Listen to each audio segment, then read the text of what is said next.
Alright guys, back in another video, and this time we're doing something different. I set up my laptop with Streamlabs finally, and I'm going to try this way with my little weird setup you can see here. I'm trying to make something work. I don't have the proper equipment, as I've stated before, but anyways, before we get into this deck profile, I wanted to have a shot, go ahead and give my shout outs. Shout out to PPG, Your Playmat, for giving me a link to give you guys discounts whenever you want to check out with them. Links will be in the description. And my boy LoboDesigns, if you ever need any thumbnails or layouts made for you, like the one you see, and anything basically graphic design, you can make t-shirts, playmat type stuff. Feel free to email him, and it's Jordan Douglas if you know who he is on Facebook. So let's go and get into it. So I played Launch Saturday. I wanted to play something different after the ban list because I'm going to go back eventually to revisit Yellow, most likely due to just how I adapted to playing. But this deck was really fun, and I wanted to try it a little different. And I'm gonna go into detail about the things I liked and things I didn't like about the deck and the way I was playing it. If you don't know what Launch does, you draw one card when you combo once per turn on both sides, and when you combo one of your flippers, which are the launch cards themselves in the Bulma, you get the flipper over, draw a card, and then on the backside she has the same effect where you combo once per turn, draw a card. And then you have an attack -5 something when she attacks. She's really good, and she keeps flipping over. She does the same flip effect too. So you flip back on this side, and you keep flipping over and over. So every time you combo once per turn, either turn with a flipper, you keep flipping back and forth and drawing cards. So that's its form of pressure, since it is a 5K leader in the front and 10K on the back. I think it's pretty skillful. If so, you can see it on both spots now. That's cool. But yeah, she's very skillful, but it is kind of difficult to micromanage everything, especially whenever this build is a little clunky. And I'm not gonna say it's bad. It's just there's certain things that I didn't like about this deck that are pretty hard to deal with, like manage. This is a 60 card list, so just going into the flippers, you got 4 of the Pure Hearted. This is the best one. Whenever this one's comboed, they flip your leader over, just because your leader's effect is you flip a life up, and then you get to. Whenever your leader's on the back, it's on awakened side. It's not really awakened technically on this leader. She doesn't have the keyword awakening. If she's on her front side, you get to use this from combo with this from drop. So this one gets so much value, and it's actually like pretty ridiculous once it gets going. She's the best one. Then you have the cantrip Bulma. She's the same combo effect for the life. Then you get to do your leader awaken thing, and then you get to when she's played, she just draws a card. Really cool card.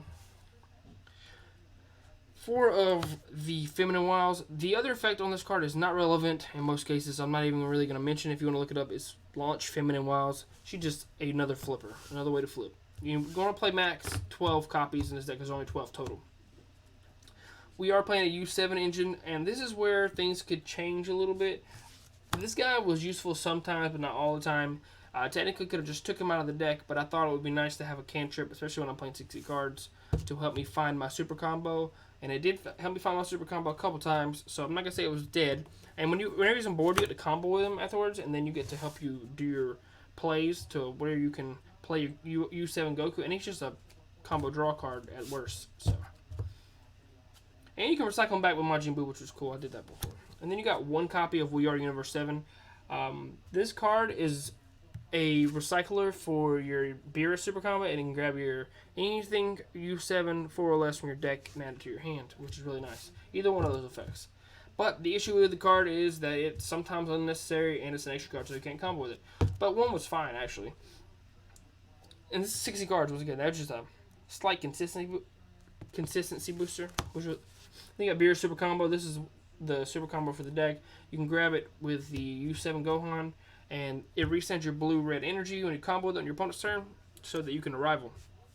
Your last U7 card that I believe we play, yeah, this the last U7 card we play, is Son Goku Divine Presence. This card arrivals essentially for 2 energy on your opponent's turn or your turn, deflect, dual attack, and when he's played, you boost something by 5k, so it's like an extra bean effect, which helps with your leader being 10k on the backside, which is nice.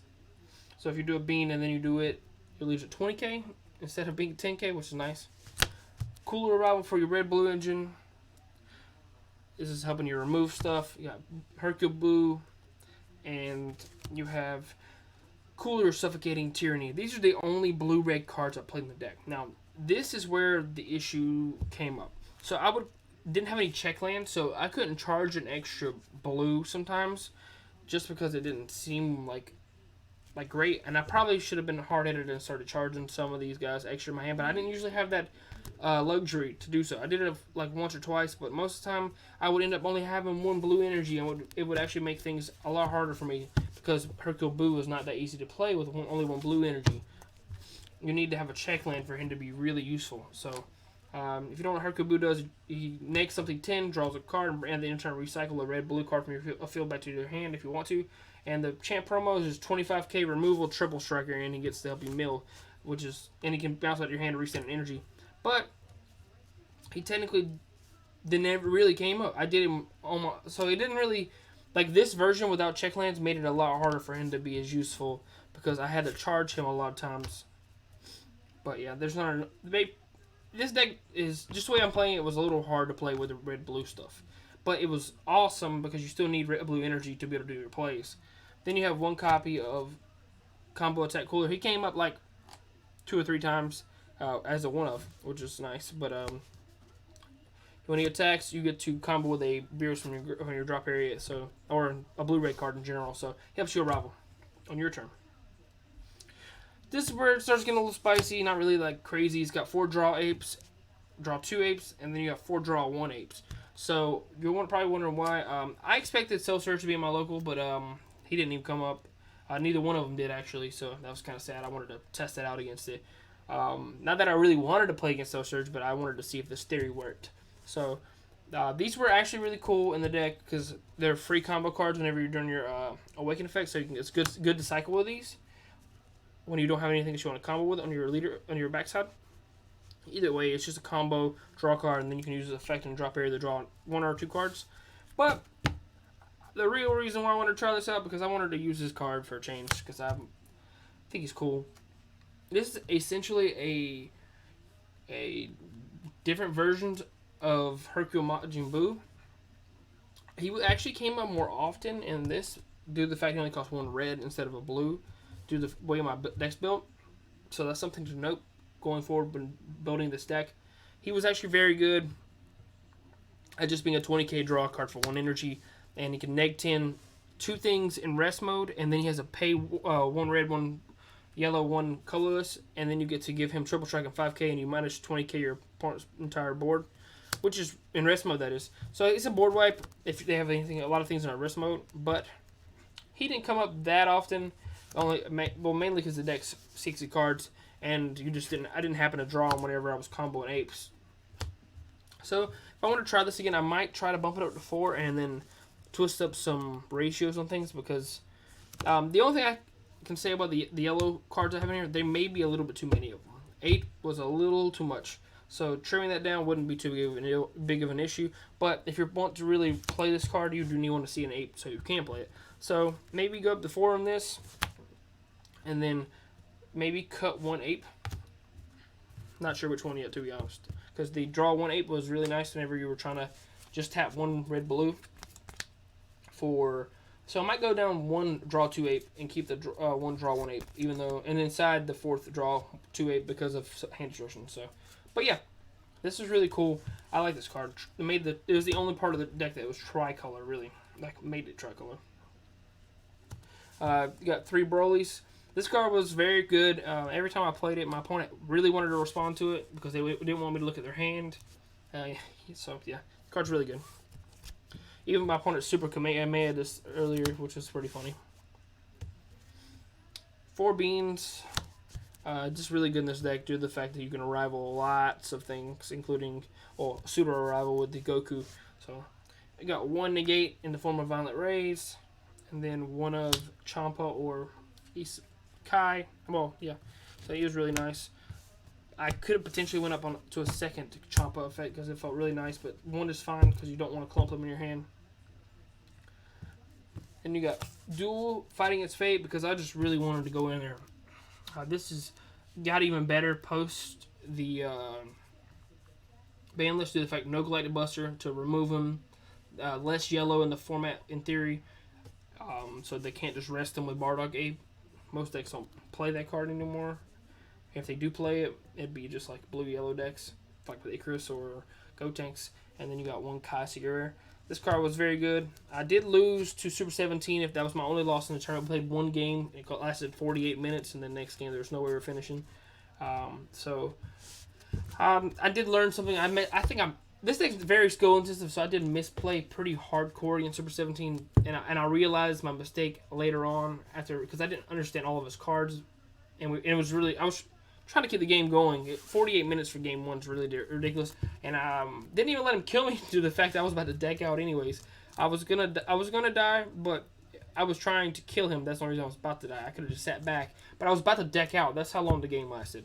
I drew a 6-card deck and I almost drew my entire deck. I technically could have drew my entire deck because I had draw ape and drop area. 2 cards left in the deck. But yeah, thank you guys for watching. If you guys want to see the side deck, I can just show you real quick. I got 2 topos, so you get some idea of like cards you want to replace. 1 Violent Ray in the side. 2 Vegito Unison. This never came in. 3 Koitsukai. No, I didn't play against anything that really wanted to stop. Well, anything that was a rival on my turn I didn't play against in that tournament. And then you have 2 Texts in the opposition. I sided those in along with Piccolo Juniors. Sometimes you really wanted to establish a unison against certain decks, and then against the blue decks. Barrier 1 drop was nice. There's a lot of things I could change about this deck and tweak it up. I want to know what you guys' thoughts are on this deck. It's very fun. If you want to watch some gameplay, the match 1 that I played on stream. You can watch game 1 on the last stream, and you can see some gameplay with it, see how it works. That was my first game ever, my first 2 games ever playing with the deck, period. I hadn't played against anybody, and I had it built in my bag, like sleeved up, just never played against anybody with it. I just tested late hands, and I tweaked it up a little bit, threw those yellow cards in, and I was like, let's try it out. I hope you guys enjoy the video, and make sure to check out those links in the description. One's to my storefront, and if you guys want to see t-shirts and stuff like that, I can get those done. But yeah, once again, I'll see you guys in the next video. I hope you like this setup, and I'm trying to make it a little better. Hopefully, whenever I move back to working on site, I can move these other computer stuff in my room and maybe set up the desk a little better. But I'll see you guys in the next video. Deuces.